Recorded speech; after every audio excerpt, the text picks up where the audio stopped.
Dhansiri YouTube channel থেকে আপনাদের সবাইকে স্বাগত। আজকের পাঠ করে শোনাব ম্যাক্সিম গোর্কির লেখা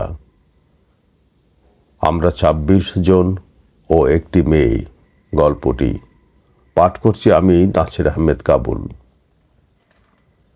গল্প পাঠের আগে আপনাদের কাছে সবিনয় নিবেদন, চ্যানেলটি দয়া করে সাবস্ক্রাইব করে রাখবেন, শেয়ার করে বন্ধুদের গল্প শুনতে উৎসাহিত করবেন। আমরা ২৬ জন লোক, ২৬টা জীবন্ত মেশিন একটি বিরাট বাড়ির মাটির তলার নোংরা অন্ধকার কুঠুরির মধ্যে আবদ্ধ থাকি। সকাল থেকে সন্ধ্যা পর্যন্ত ময়দা ডলা, মচমচে নিমকি বিস্কুট ও নোনতা বিস্কুট বানানো আমাদের কাজ। নিচের তলার জানালা দিয়ে ইট গাঁথা নোংরা কুঠুরিটা দেখা যায়। দেয়ালটা চটচটে সবুজ হয়ে গেছে। কুঠুরির জানলাগুলোয় ঘন করে শিক বসানো, আর তার কাছ ভেদ করে সূর্যের আলো কখনই আমাদের এই ঘরে ঢুকতে পারে না। কাঁচগুলোতে অস্বচ্ছ কিছু একটা মাখানো।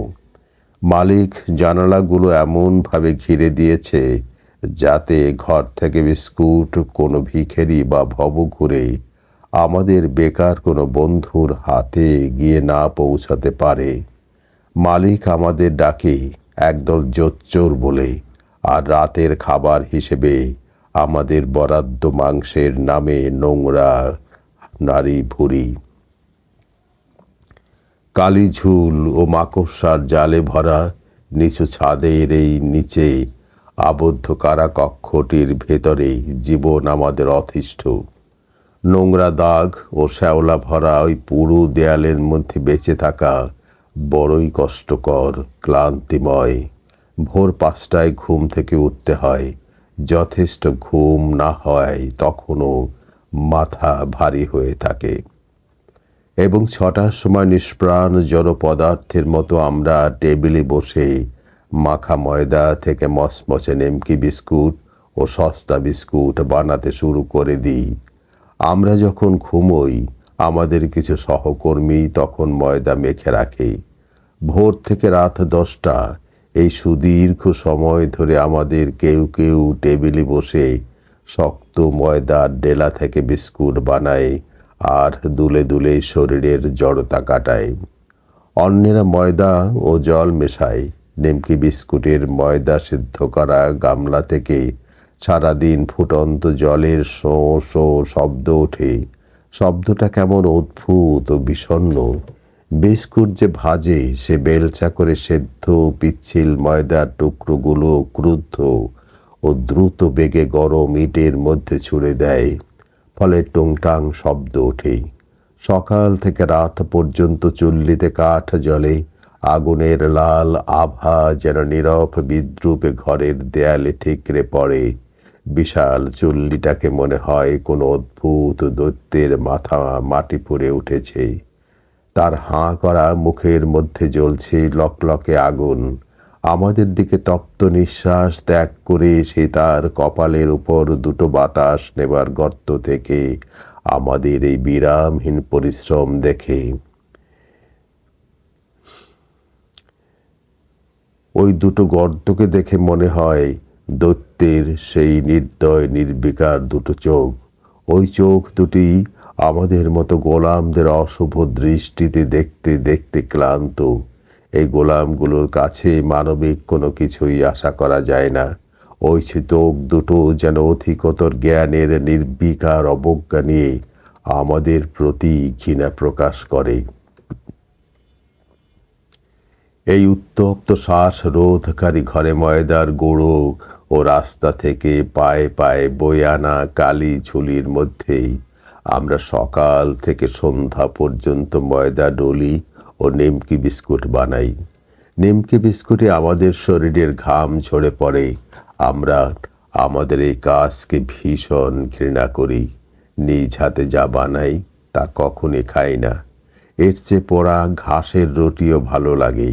একটা লম্বা টেবিলের দুপাশে ৯ জন করেই মুখোমুখি বসে ঘন্টার পর ঘন্টা অত্যন্ত যান্ত্রিকভাবে আমরা হাত ও আঙুলের কাজ করে যাই। এত অভ্যাস হয়ে গেছে যে কে কি করছি সেদিকে আর কেউ লক্ষ্য করি না। আর একে অপরকে এত ভালোভাবে চিনে ফেলেছি যে প্রত্যেকেই সহকর্মীদের মুখের প্রতিটি ভাঁজ পর্যন্ত জানি। কথা বলার মতো আমাদের আর কোনো বিষয় নেই, তাই সারাক্ষণ নীরব থাকি। আমরা এতেই অভ্যস্ত, শুধু মাঝে মাঝে অভিশাপ দিই, কারণ সবসময় কোনো লোককে, বিশেষ করে নিজের বন্ধুকে অভিশাপ দেওয়ার কিছু না কিছু থাকেই। অবশ্য আমরা একে অপরকে খুব একটা অভিশাপ দিই না। কেউ অর্ধমৃত হয়ে গেলে, পাথরের মূর্তির মতো জড় পদার্থে পরিণত হলে, হাড় ভাঙা খাটুনির চাপে কারো অনুভূতি সমূহ ভোঁতা হয়ে গেলে তাকে কি দোষারোপ করা যায়? যাদের সব কথা শেষ, নীরবতা তাদেরই কাছে বেদনাদায়ক, ক্লান্তিকর। কিন্তু যাদের কথা এখনো অনুক্ত রয়ে গেছে, তাদের কাছে নীরবতা স্বাভাবিক ও সহজ। মাঝে মধ্যে আমরা গান গাই, কিন্তু সেই গান আসে এইভাবে: কাজ করতে করতে কেউ হয়তো ক্লান্ত ঘোড়ার মতো একটা দীর্ঘশ্বাস ফেলে, তারপর গুনগুন করে একটা দীর্ঘ টানা সুরে গান গাইতে আরম্ভ করে। সে গানের বিষাদপূর্ণ কোমল সুর গায়কের হৃদয়ের ভারী বোঝা হালকা করে দেয়। কোনো একজন গান গায়, আর বাকিরা নীরবে নিঃসঙ্গ গানটি শোনে, এবং শরতের ভেজা রাতে উন্মুক্ত প্রান্তরে প্রজ্বলিত আগুনের শিখা যেমন পৃথিবীর উপরে সীসার ছাদের মতো ছেয়ে থাকা ধূসর আকাশের নিচে ধীরে ধীরে নিভে আসে, তেমনি সেই গান এই পীড়াদায়ক অন্ধ প্রকোষ্ঠের ছাদের নিচে ক্রমে ক্রমে মিলিয়ে যায়। তারপর আর একজন গায়ক প্রথম সুরের সাথে সুর মেলায়, এবং দুটো কণ্ঠস্বর এই ঘিঞ্জি ঘরে শ্বাসরোধকারী উত্তাপের মধ্যে মধুর কোমলভাবে ভেসে বেড়ায়। তারপর হঠাৎ বেশ কয়েকটা কণ্ঠস্বর তার সাথে যোগ দেয়। সেই গান যেন তরঙ্গের মতো আশ্রে পড়ে এবং বলিষ্ঠ ও তীব্রতর হয়ে মনে হয় আমাদের এই কারাগারের স্যাঁতসেঁতে ভারী দেয়ালগুলো ভেঙে চুরমার করে দেবে। তারপর ২৬ জনে গাইতে শুরু করে। বহুদিনের অভ্যাসে গড়ে ওঠা ঐক্যতানে উচ্চ কণ্ঠস্বরগুলো সমস্ত কারখানাটা ভরে দেয়। এ গান মুক্তির বেদনা প্রকাশ করে, পাথরের দেয়ালে মাথা ঠোকে, গোঙায়, কাঁদে, এবং হৃদয়ের মধ্যে একটি সূক্ষ্ম ব্যথার মোচড় আনে। পুরনো ক্ষতগুলোকে প্রকাশ করে এবং বুকের ভেতরে ক্রোধের জন্ম দেয়। গায়কেরা গভীর দীর্ঘশ্বাস নেয়। কোনো একজন হঠাৎ থেমে গিয়ে অনেকক্ষণ ধরে বন্ধুদের গান শোনে, তারপর আবার সেই সাধারণ যৌথ সঙ্গীতে গলা মিলিয়ে দেয়। অন্য কোনো একজন চোখ বুজে গান গাইতে গাইতে হতাশার সুরে চিৎকার করে বলে ওঠে, আহ! হয়তোবা সেই শব্দের এই প্রশস্ত তুফানকেই মনে করে দূরগামী কোনো পথ, সূর্যের আলোয় ঝলমল করা কোনো উন্মুক্ত পথ, যে পথ দিয়ে সে হেঁটে চলেছে। চুল্লির মুখে আগুনের শিখা তখনও নেচে যায়। যে বিস্কুট ভাজছে তার বেলচা তখনও ইটের উপর শব্দ করে। ডেকচিতে জল তখনও টকবক করে ফুটে চলে।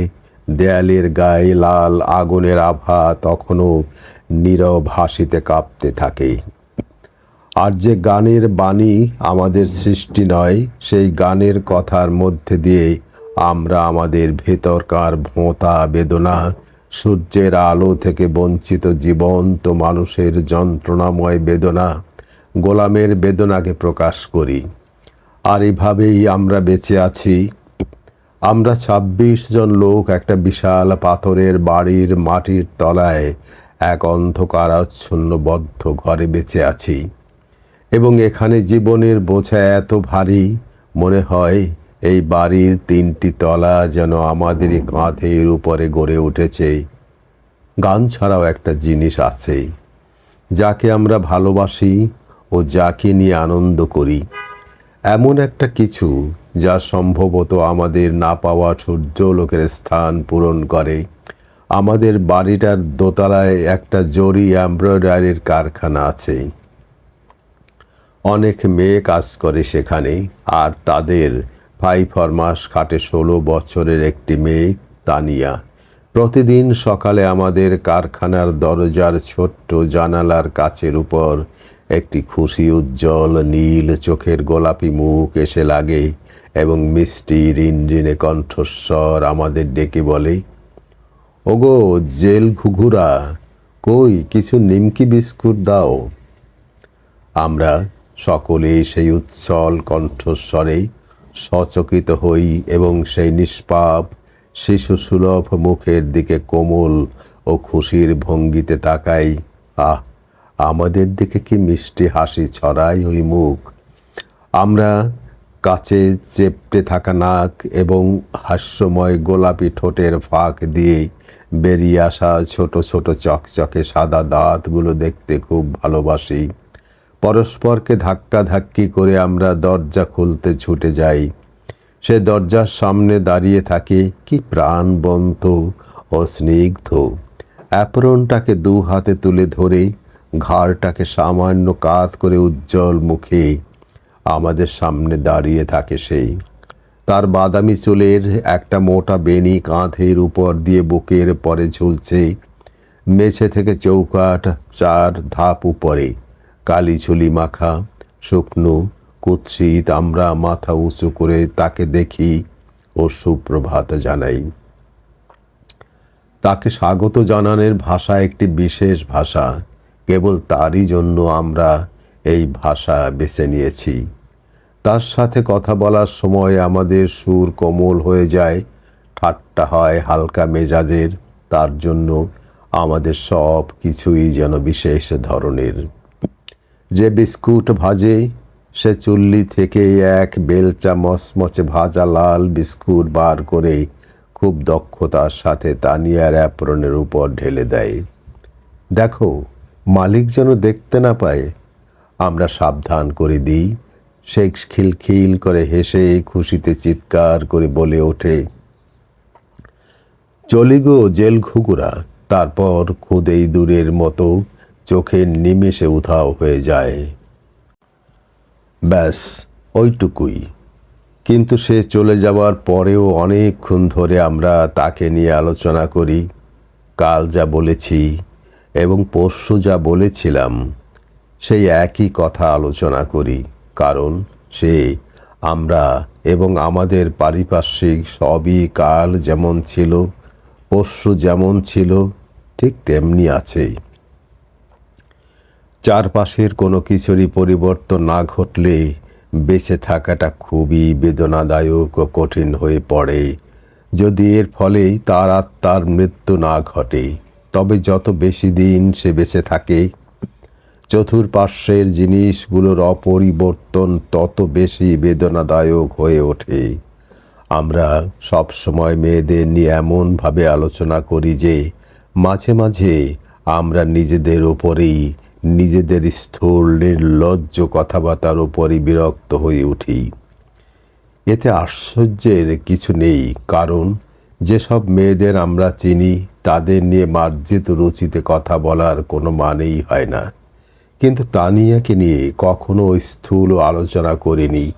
আমাদের মধ্যে কেউ তাকে স্পর্শ করার কথা ভাবে না এবং সেও কখনো আমাদের কাছ থেকে কোনো স্থূল ইয়ার্কি শোনেনি।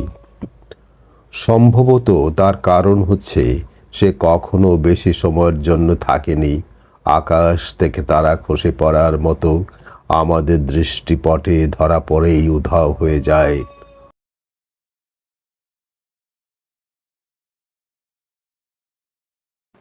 এবং যা সুন্দর তা মানুষের, এমনকি লম্পট ও স্থূল রুচির মানুষেরাও শ্রদ্ধা জাগ্রত করে। যদিও নিরলস একঘেয়ে খাটুনি আমাদের বোঝা ষাঁড়ে পরিণত করেছে, কিন্তু আমরা এখনো মানুষ। 8-10টা মানুষের মতো আমরাও কোনো আরাধ্য বস্তু ছাড়া বাঁচতে পারি না। সেই বাড়িতে একজনের মতো ভাড়াটে থাকা সত্ত্বেও মাটির তলায় অন্ধকারাচ্ছন্ন এই বদ্ধ ঘরে অবস্থানকারী মানুষগুলোর চারপাশে তানিয়ার চেয়ে বেশি সুন্দর আর কিছু নেই। আর কেউ আমাদের দিকে তাকায়ও না। সর্বোপরি সম্ভবত একটাই মূল কারণ যে আমরা মনে করি সে আমাদেরই। তার অস্তিত্ব বেঁচে আছে আমাদেরই তৈরি বিস্কুটের ওপরে। তাকে গরম বিস্কুট দেওয়াটা আমরা নিজেদের কর্তব্য করে নিয়েছি। সেই দেবী প্রতিমার কাছে এটা আমাদের দৈনিক অর্ঘ্য, প্রায় একটা পবিত্র ধর্মাচার। ফলে সেও প্রত্যহ বেশি বেশি করে আমাদের আপন হয়ে গেছে। গরম বিস্কুট ছাড়াও আমরা তানিয়াকে অনেক রকম উপদেশ দেই। সে যেন গরম জামা কাপড় পরে, সিঁড়ি বেয়ে খুব ছুটে না উঠে, খুব ভারী জ্বালানি কাঠের বোঝা না নেয়। সে হাসতে হাসতে আমাদের উপদেশ শোনে, হাসি মুখেই প্রত্যুত্তর দেয়, আর কখনো সেই উপদেশ মানে না। কিন্তু আমরা সেজন্য রাগ করি না, তার জন্য উৎকণ্ঠা প্রকাশ করছি, এতেই আমরা তৃপ্ত। প্রায়ই সে আমাদেরকে তার কাজ করে দিতে বলে। যেমন সে যখন একটা অদ্ভুত গর্ব ভরে আমাদের কোনো গোদামের দরজা খুলে দিতে বা কাঠ কেটে দিতে বলে, আমরা সানন্দে সেই কাজ করে দেই। কিন্তু আমাদের কেউ যখন তার সবেধন নীলমণি জামাটির কোনো অংশ সেলাই করে দেবার জন্য অনুরোধ করল, সে ঘৃণায় নাক ছিটকে বলে, আহা কি কথা, ও বাবা আমি পারবো না। আমরা ওই বোকা বন্ধুটাকে নিয়ে খুব হাসাহাসি করলাম এবং আর কখনো তাকে কোনো কাজ করার কথা বলি না। আমরা তাকে ভালোবাসি, আর এটাই একমাত্র কথা। মানুষ সব সময় তার ভালোবাসার পাত্র খুঁজে বেড়ায়, যদিও তা প্রায়শই অত্যাচারে পরিণত হয়, তার জীবন নোংরা ও বিষাক্ত করে তোলে। কারণ ভালোবাসার সময় মানুষ তার ভালোবাসার পাত্রকে শ্রদ্ধা করে না। তানিয়াকে আমাদের ভালোবাসতেই হবে। ও ছাড়া ভালোবাসার মতো আমাদের আর কেউ নেই। কখনো কখনো আমাদের মধ্যে কেউ তর্ক জুড়ে দেয়, এরকম একটা ছোট্ট খুকিকে নিয়ে আদেখালপানা করার মানে কি? ওর মধ্যে কি এমন আশ্চর্য জিনিস আছে শুনি? এরকম কথা যে বলে তাকে আমরা কঠোর ভাষায় থামিয়ে দিই। আমাদের অবশ্যই ভালোবাসার মতো কিছু একটা থাকতে হবে। আমরা তো পেয়েছি, তাকে ভালোবেসেছি, এবং আমরা 26 জন যা ভালোবেসেছি তা আমাদের প্রত্যেকের সবচেয়ে পবিত্র জিনিস। যে আমাদের বিরুদ্ধাচরণ করবে সে আমাদের শত্রু। আমরা যা ভালোবেসেছি হয়তো তা আমরা ভালো না হতে পারে, কিন্তু যেহেতু আমরা 26 জনই একজনের সাথে জড়িত, আমরা চাই অন্যেরাও আমাদের প্রিয় বস্তুটিকে পবিত্র করে রাখবে। আমাদের ভালোবাসা ঘৃণার চেয়ে কম কষ্টদায়ক নয়, এবং সম্ভবত সেই কারণেই কিছু গোয়াল লোক দাবি করে বলে যে ভালোবাসার চেয়ে আমাদের ঘৃণা বেশি চাটুকারিতাপূর্ণ।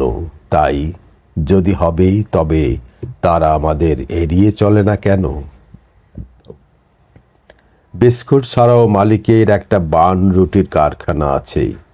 সেই এই বাড়িতেই, এবং একটি মাত্র দেয়াল সেটাকে আমাদের এই ঘিঞ্জি ঘর থেকে পৃথক রেখেছে। অবশ্য বানরুটির কারিগরেরা সংখ্যায় মাত্র 4 জন হলেও নিজেদেরকে আমাদের থেকে পৃথক করে রাখে। মনে করে তারা আমাদের চেয়ে পরিষ্কার কাজ করে এবং অপেক্ষাকৃত উন্নত জীব। তারা কখনো আমাদের কারখানায় আসে না, এবং যদি উঠোনে তাদের কারো সঙ্গে আমাদের হঠাৎ দেখা হয়ে যায়, তারা বিদ্রূপ সূচক ঘৃণা প্রকাশ করে। আমরাও তাদের কারখানায় যাই না। মালিক এই ভয়ে আমাদের ওখানে যাওয়া নিষিদ্ধ করে দিয়েছে, পাছে আমরা বানরুটি চুরি করি। বান্ডুটির কারিগরদের আমরাও ঘৃণা করি, কারণ আমরা ওদের ব্যাপারে ঈর্ষান্বিত। আমাদের চেয়ে ওদের কাজ হালকা, ওরা বেশি মাইনা পায়, ভালো খাবার পায়, ওদের কারখানা বেশ খোলামেলা হাওয়া খেলে এবং ওরা সকলেই বেশ পরিষ্কার পরিচ্ছন্ন ও স্বাস্থ্যবান। সেই কারণেই তারা এত বেশি ঘৃণ্য। অপরদিকে আমরা সকলেই পাণ্ডুর প্যাঁচামুখ। আমাদের 3 জনের সিফিলিস রোগ আছে, কারো কারো চুলকানি, একজন তো বাতে বিকলাঙ্গ। ছুটির দিন বা রবিবারে তারা স্যুট ও মচমচে উঁচু বুট জুতো পরে। তাদের 2 জনের অ্যাকর্ডিয়ান আছে এবং তারা সকলে মিলে পার্কে বেড়াতে যায়। আর আমরা নোংরা ছেঁড়া জামা কাপড় পরি, পায়ে থাকে ছেঁড়া ক্যামব্রিজের জুতো, আর পুলিশও আমাদের পার্কে ঢুকতে দেয় না। সুতরাং আমরা ওই সব বান্ডুটির কারিগরদের পছন্দ করতে পারি? একদিন শুনলাম যে ওদের প্রধান কারিগর মদ খেয়ে মাতলামো করেছে এবং মালিক তাকে খুব গালাগাল করে বদলে অন্য একজন লোক নিয়োগ করেছে। এই নতুন কারিগরটা আগে সৈনিক ছিল। সে স্যাটিনের ওয়েস্টকোট পরে এবং তার সোনার চেনের একটা ঘড়ি আছে। সেই ফুল বাবুটিকে দেখবার জন্য আমরা খুব উৎসুক হয়ে গেলাম।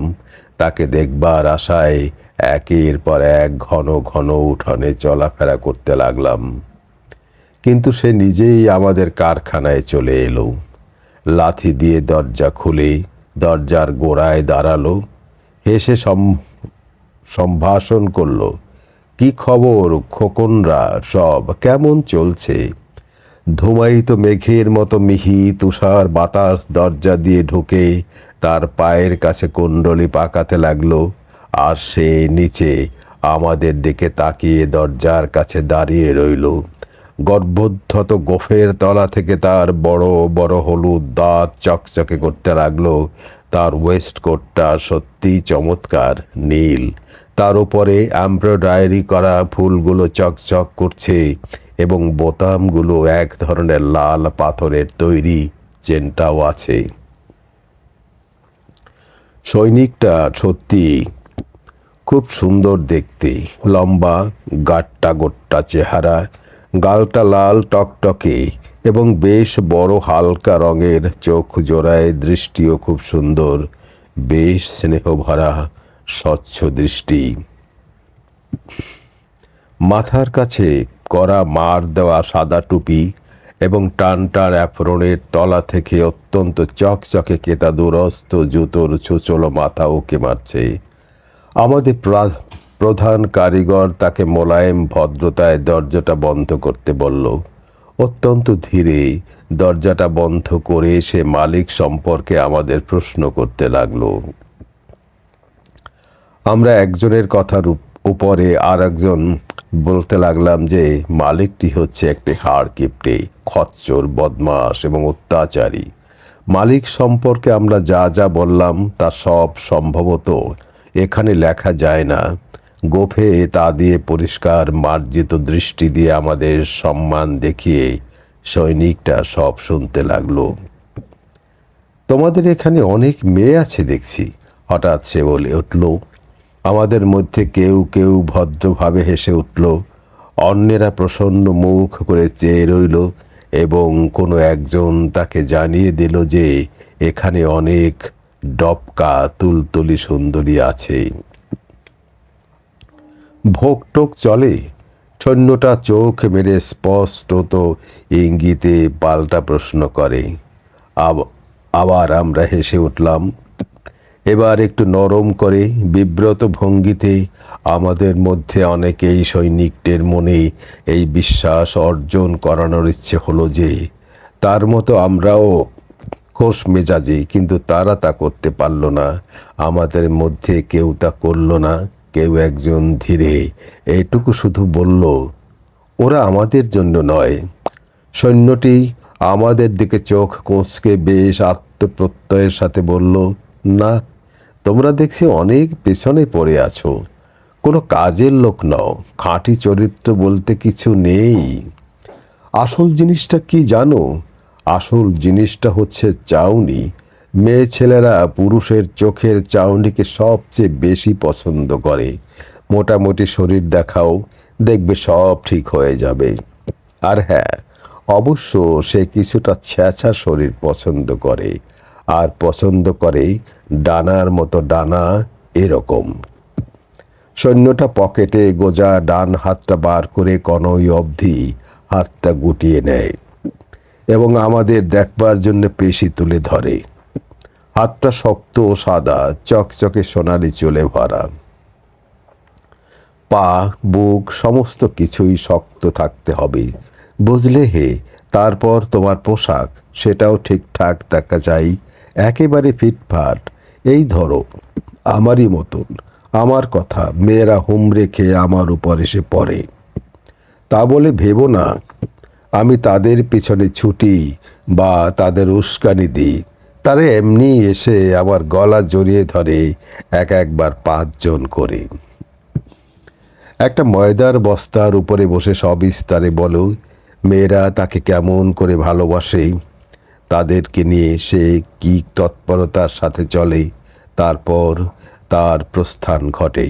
সশব্দে দরজা বন্ধ হয়ে গেলে আমরা দীর্ঘ সময় ধরে নীরবে বসে থাকি, তার কথা ও কাহিনীর কথা ভাবি। তারপর হঠাৎই সবাই একসাথে কথা বলতে শুরু করে দিই। আলোচনায় প্রকাশ পায় যে আমাদের সকলেরই তাকে খুব ভালো লেগে গেছে। কি সুন্দর সরল একটা লোক, সে কিভাবে ভেতরে এলো, বসলো এবং গল্প করলো, এই সব নিয়ে আমরা আলোচনা করি। এর আগে কখনো কেউ আমাদের সাথে দেখা করতে আসেনি, কেউ আমাদের সাথে এরকম বন্ধুর মতো কথা বলেনি।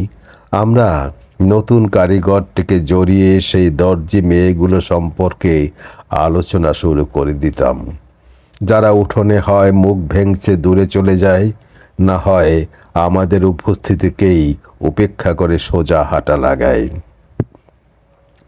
আমাদের বিশ্বাস ভবিষ্যতে লোকটা ওসব দজ্জালদের জয় করবে। যখন সেই সব মেয়েরা শীতকালে পশমের কোট ও সুন্দর টুপি পরে এবং গরমকালে ফুল তোলাপ টুপি ও উজ্জ্বল রঙের ছাতা মাথায় দিয়ে উঠোনে আমাদের জানালার পাশ দিয়ে যেত, আমরা তাদের কেবল প্রশংসাই করতাম। অবশ্য তাদের নিয়ে আমাদের মধ্যে এমন সব আলোচনা করতাম, কানে গেলে ওরা লজ্জা ও ঘৃণায় পাগল হয়ে যেত। আশা করি সে কখনো আমাদের টানিয়ার দিকে যাবে না। আমাদের প্রধান কারিগর হঠাৎ উদ্বেগের সুরে কথাটা বলে ফেলল। এই কথায় আমরা সবাই হতবাক হয়ে গেলাম। তানিয়ার কথা ভুলেই গেছিলাম। সৈনিকটা যে তার বিশাল সুন্দর চেহারা নিয়ে আমাদের মন থেকে তানিয়ার কথাটা মুছে ফেলেছিল। আমাদের মধ্যে তর্কাতর্কি শুরু হয়ে গেল। কেউ কেউ বলল যে তানিয়াকে সে কিছুতেই টলাতে পারবে না। কেউ কেউ বলল তানিয়া সৈনিকটার আকর্ষণ ঠেকাতে পারবে না, এবং অন্যরা প্রস্তাব করলো ব্যাটা যদি তানিয়ার দিকে এগুতে চায়, মেরে ওর হাড় গুঁড়ো করে দেওয়া হবে। অবশেষে সকলে ঠিক করলো যে সৈন্যটা ও তানিয়ার উপর নজর রাখা হবে এবং মেয়েটিকে ওর সম্পর্কে সাবধান করে দেওয়া হবে। ওখানেই তর্কাতর্কির অবসান হলো। প্রায় 1 মাস কেটে গেল। সৈনিকটা রুটি সেকে দর্জি মেয়েদের সাথে বাইরে যায়, প্রায়ই আমাদের সাথে দেখা করতে ঘরে আসে, কিন্তু কখনই তার অধিকার সম্পর্কে কোনো কথা বলে না, কেবল গোঁফ পাকায় ও ঠোঁট চাটে। তা নিয়ে প্রতি সকালে বিস্কুট নিতে আসে এবং আগের মতোই সে আনন্দোচ্ছল, মিষ্টি ও ভদ্র। আমরা তার সাথে সৈন্যটার ব্যাপারে কথা বলতে চেষ্টা করি। সে লোকটাকে ড্যাবা চোখের পুতুল এবং অন্যান্য অদ্ভুত বিশেষণ দেয় এবং আমরা খুশিই হই। দর্জি মেয়েগুলো সৈন্যটার সাথে আঠার মতো লেগে থাকায় আমরা আমাদের ছোট্ট মেয়েটির জন্য গর্ববোধ করি। লোকটার প্রতি তানিয়ার বিরূপ মনোভাব আমাদের খুব উৎফুল্ল করে তোলে। তারই প্রভাবে আমরা সৈন্যটাকে ঘৃণার চোখে দেখতে শুরু করি। আমরা তানিয়াকে আগের চেয়েও বেশি ভালোবাসতে শুরু করি এবং প্রতি সকালে তাকে বেশি বেশি আনন্দোচ্ছ্বাস ও দরদ দিয়ে সংবর্ধনা জানাই। যা হোক, একদিন সৈন্যটা মাতাল হয়ে টলতে টলতে আমাদের সাথে দেখা করতে এলো। বসে পড়ে হাসতে শুরু করলো। যখন জিজ্ঞেস করলাম হাসছো কেন, সে বলতে আরম্ভ করলো, লিডা ও গ্রুসা আমাকে নিয়ে মারামারি করেছে, নিজেরাই নিজেদের সাথে ঢলাঢলি করেছে। ওহ, সে কি হিসানি! হা হা। একজন আর একজনের চুলের মুঠি ধরে মাটিতে টানতে টানতে ওই গলিটার ভেতর নিয়ে গিয়ে বুক চেপে ধরে বসেছে। হা হা হা। একজন আর একজনের মুখে আঁচড়ে জামা ছিঁড়ে ফেলেছে। আমি কি হাসলাম। এই সব ঢালানি মাগিগুলো সরাসরি লড়াই করতে পারে না কেন? ওরা আশ্রয় কেন? সে বেঞ্চের উপর বসে, তাকে কি পরিষ্কার, স্বাস্থ্যবান ও হাসি খুশি দেখাচ্ছে, কি বিরামহীন হাসছে। আমরা কিছু বললাম না। যে কারণেই হোক, এখন তাকে দেখে আমাদের ঘৃণা হচ্ছে। মেয়ে ছেলের বিষয়ে আমার ভাগ্য এত ভালো কেন বলো তো? সত্যিকার হিসানি কেন? আমি একবার শুধু চোখ মারব আর কেল্লা ফতে। চকচকে লোমশ সাদা হাতটা সে উপরে তুলল এবং নামিয়ে হাঁটুর উপর চাপড় মারল। সে আমাদের দিকে একটা খুশি ভরা বিস্ময়ের দৃষ্টিতে তাকালো, যেন মহিলাদের ব্যাপারে নিজের সৌভাগ্যের সত্যিকারের বিস্ময় বোধ করছে। একটি নির্মল আনন্দে তার গোলমাল লাল মুখ উজ্জ্বল হয়ে উঠল আর ঠোঁটের উপর জিভ বোলাতে লাগলো। আমাদের প্রধান কারিগর ক্রুদ্ধভাবে বেলচাটা চুল্লির ভেতর ঢুকিয়ে হঠাৎ ব্যঙ্গের সুরে বলে উঠল, নিছক ফার গাছ ফেলায় কোনো মজা নেই। পাইন গাছ নিয়ে কি করো দেখতে ইচ্ছে করে। কি কি বললে? আমায় কিছু বলছো? সৈন্যটা প্রশ্ন করল। হ্যাঁ হ্যাঁ, তোমাকে। তুমি কিছু বলছো কি? কিছু মনে করো না, যা বলেছি থাক। এই দাঁড়াও দাঁড়াও, তুমি কি নিয়ে বলছো বলো তো? পাইন গাছ বলতে কি বোঝায়? আমাদের কারিগর উত্তর দিল না। তার বেলচা সেদ্ধ করা বিস্কুটগুলো কড়াইয়ের মধ্যে ঢুকিয়ে দিল এবং ভাজা বিস্কুটগুলো মেঝে ফেলে দিল। সেখানে ছেলেরা সুতোয় গাচ্ছে। কি যেন সৈন্যটার কথা ভুলে গেছে। কিন্তু সৈন্যটা হঠাৎ ক্ষেপে উঠল, দাঁড়িয়ে কড়াইয়ের কাছে গেল। বেলচার হাতলটা উঁচুতে লাফিয়ে উঠে একটু হলেই তার বুকে আঘাত করত। শোনো, কি বলতে চাও? এটা রীতিমতো অপমান। কেননা এখানে এমন কোনো মেয়ে নেই যে আমার হাত ফসকাতে পারে। না দাদা, এমন কেউ নেই। আর তুমি কিনা আমার সাথে মশকরা করছো। মনে হলো সে সত্যি আহত হয়েছে। এ কথা ঠিক। তার আত্মসম্মানের মূল উৎসই হচ্ছে মেয়ে শিকারের ক্ষমতা। সম্ভবত এই একটিমাত্র মানবিক গুণ নিয়েই সে অহংকার করতে পারে এবং এই একটিমাত্র জিনিসের জন্যেই সে মনে করে সে একজন পুরুষ। এমন লোক আছে যাদের কাছে জীবনের আসল বিষয়ই হচ্ছে দেহ বা মনের বিকৃতি। এ সবাই তাদের জীবনকে ঘিরে রাখে। এজন্যই তারা বেঁচে থাকে। এই বিবৃতির জন্য কষ্ট ভোগ করলেও এর দ্বারাই তারা নিজেদের তৃপ্তি সাধন করে। লোককে তারা এ বিষয়ে নালিশ জানায়। এভাবেই তাদের সহগামীদের চিত্তাকর্ষণ করে, লোকের কাছ থেকে সহানুভূতির মাসুল আদায় করে। আর জীবনে তাদের এই একটিমাত্র জিনিসই আছে। সেই বিকৃতি থেকে বঞ্চিত করলেই, সুস্থ করে তুললেই তাদের জীবন হয়ে উঠবে একান্তই দুর্বিষহ। কারণ জীবনের মূল উদ্দেশ্যটাই হারিয়ে তারা শূন্য খোলসে পরিণত হবে। কখনো সখনো মানুষের জীবন এতই হতভাগ্য হয়ে পড়ে যে পাপ কর্মে লিপ্ত হতে বাধ্য হয়, তাকে আঁকড়েই পড়ে থাকে। কেউ হয়তো বলবেন, মানুষ প্রচণ্ড একঘেয়েমির মধ্যে থেকেই পাপ কর্মে আসক্ত হয়ে পড়ে। সন্নিটির যেন মর্মে হুল বেঁধেছে। সে আমাদের কারিগরের সামনে গিয়ে ঘ্যান ঘ্যান করে বলতে লাগলো, না তুমি বলো, বলো কে সে? বলবো বলছো? কারিগর হঠাৎ তার দিকে ঘুরে বলল, হ্যাঁ, তুমি তানিয়াকে চেনো? আচ্ছা, হ্যাঁ হ্যাঁ, তার কথাই বলছি। তুমি ওকে কি করতে পারো দেখব? আমি? হ্যাঁ হ্যাঁ, তুমি। ওকে আমি সহজে তুড়ি মেরে আমরা দেখতে চাই। দেখতে চাও? হা হা হা। কেন? সে তো 1 মাসও সময় লাগবে না। তোমার খুব দম্ভ, তাই না সৈনিক? ঠিক আছে, তবে পরের দিন আমি তোমাদের দেখাবো। কার কথা বললে? তানিয়া? ফুহ, ঠিক আছে। তারপর বেরিয়ে গেল। গভীর আগ্রহেই নীরবে এই লড়াইটা শুনছিলাম, কিন্তু সৈনিকটা চলে যেতেই আমরা সবাই চিৎকার করে উত্তেজিত বিতর্কে লিপ্ত হয়ে পড়লাম। কে যেন একজন কারিগরকে চিৎকার করে বলে উঠল, পাভেল, তুমি একটা বাজে জিনিসের সূত্রপাত ঘটালে। নিজের কাজ করো, কারিগর ধমক দিয়ে উঠল। আমরা বুঝতে পারলাম যে সৈন্যটির অহংকারে ঘা লেগেছে এবং তা নিয়ে বিপদে পড়বে। এবং এটা জানা থাকা সত্ত্বেও আমরা সকলেই কি হয় জানবার একটা তীব্র আনন্দদায়ক কৌতূহলের বশবর্তী হয়ে পড়লাম। তানিয়া কি সৈন্যটির বিরুদ্ধে রুখে দাঁড়াবে?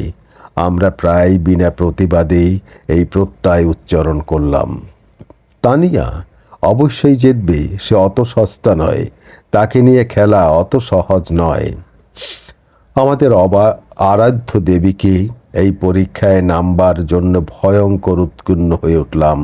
পরস্পরকে আপ্রাণ বোঝাবার চেষ্টা করলাম যে আমাদের দেবী মূর্তি অত্যন্ত বিশ্বস্ত এবং সে এই পরীক্ষায় উত্তীর্ণ হবেই।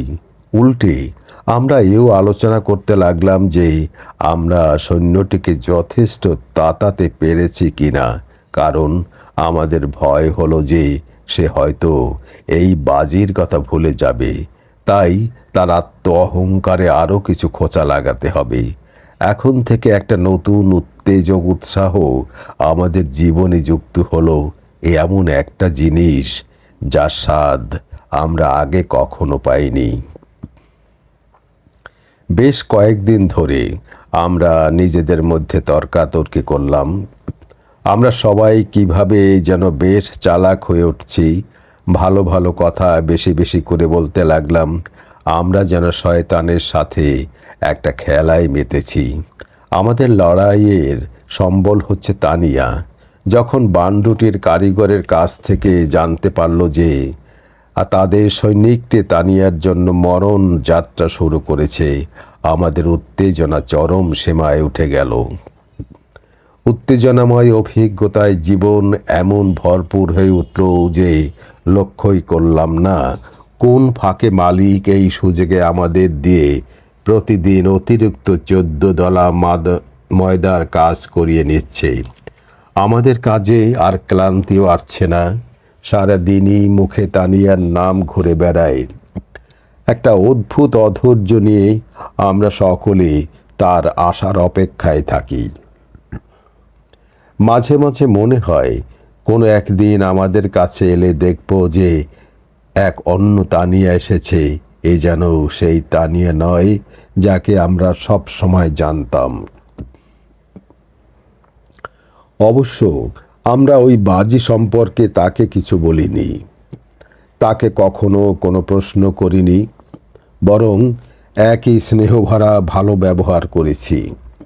কিন্তু আমাদের মনোভাবের মধ্যে যেন নতুন কিছু একটা প্রবেশ করেছে, যা তানিয়া সম্পর্কে আমাদের পূর্বের ধারণা থেকে সম্পূর্ণ পৃথক।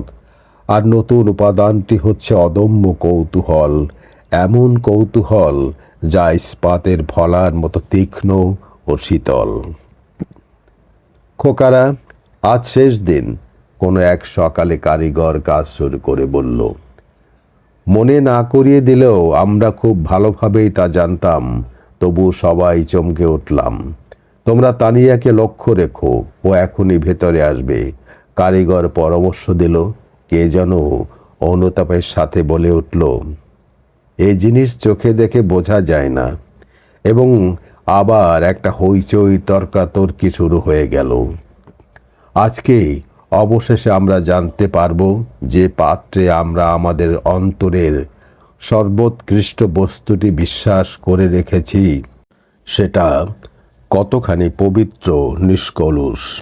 এই প্রথম একটি সকাল আমাদের সামনে আসছে, যখন আমরা সর্বোচ্চ পণ দিয়ে জুয়ো খেলছি, যখন আরাধ্য দেবী মূর্তির পরীক্ষা আমাদের ভরাডুবি ঘটাতে পারে।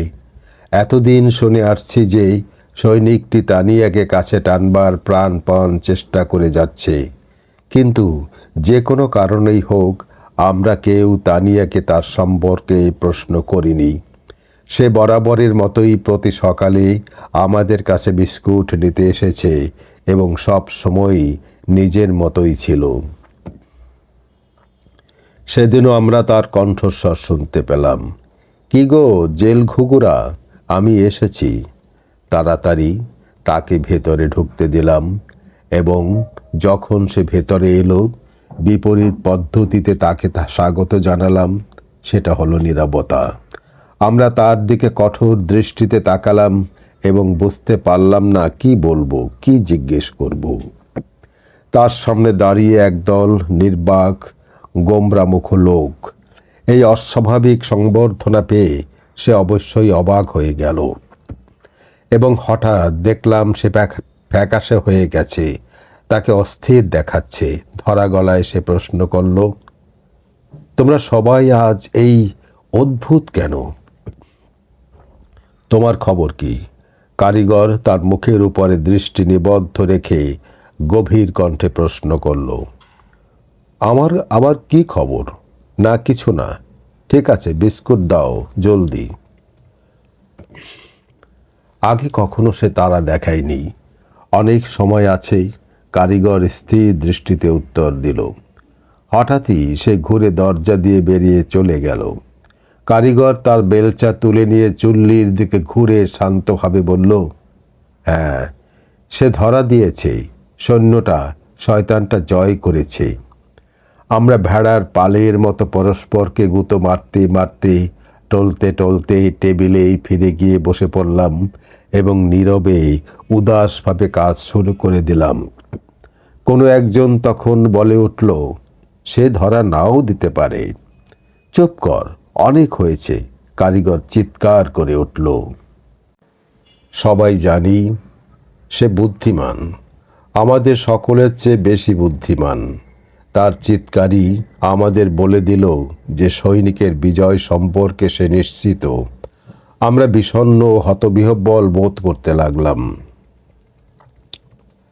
12টার সময়, মধ্যাহ্ন ভোজের সময় সৈনিকটি ভেতরে এলো। সে বরাবরের মতোই পরিষ্কার পরিচ্ছন্ন, ফিটফাট এবং আগের মতোই সোজাসুজি আমাদের মুখের দিকে তাকালো। তার দিকে তাকাতে আমরা খুব অস্বস্তি বোধ করছি। কি গো মহাশয়রা, দেখতে চাও একজন সৈনিক কি করতে পারে? সবাই ওই সরু পথটায় গিয়ে দাঁড়াও, দেয়ালের ফাঁক দিয়ে উঁকি মারো, বুঝলে আমার কথা? সে গর্ব ভরে কথা কটা বলল। আমরা দল বেঁধে সরু পথটার দিকে দাঁড়ালাম। একে অপরের উপরে ঠাসাঠাসি কাঠের দেয়ালের একটা ফাঁকের মধ্যে আমাদের মুখগুলো চেপে ধরে উঠানের দিকে তাকিয়ে রইলাম। বেশিক্ষণ অপেক্ষা করতে হলো না। দেখলাম তানিয়া দ্রুত পায়ে উদ্বিগ্ন দৃষ্টি নিয়ে গলা বরফ ও কাদা ভরা গর্তের উপর দিয়ে লাফিয়ে লাফিয়ে উঠোনটা পার হয়ে গুদাম ঘরের দরজার ভেতরে ঢুকে মিলিয়ে গেল। কিছুক্ষণ পর সৈনিকটিও শীষ দিয়ে অলসভাবে ঘোরাঘুরি করতে করতে সেখানে ঢুকে গেল, হাত দুটো তার পকেটে ঢোকানো আর গোঁফ জোড়া নাচছে। বৃষ্টি পড়ছে, আমরা দেখতে পাচ্ছি গর্তটায় বৃষ্টির ফোঁটা পড়ে বুদবুদ উঠছে। দিনটা ভেজা, ধূসর, অত্যন্ত বিষণ্ণ। ছাদে এখনো তুষার পড়ে আছে, মাটিটা থকথকে কাদায় ভরা। ছাদের ওপরের বরফ ও খয়েরি রঙের ধুলায় ধূসরিত। এই পথটায় দাঁড়িয়ে অনেক অপেক্ষা করা খুব অস্বস্তিকর এবং ঠান্ডাও খুব বেশি।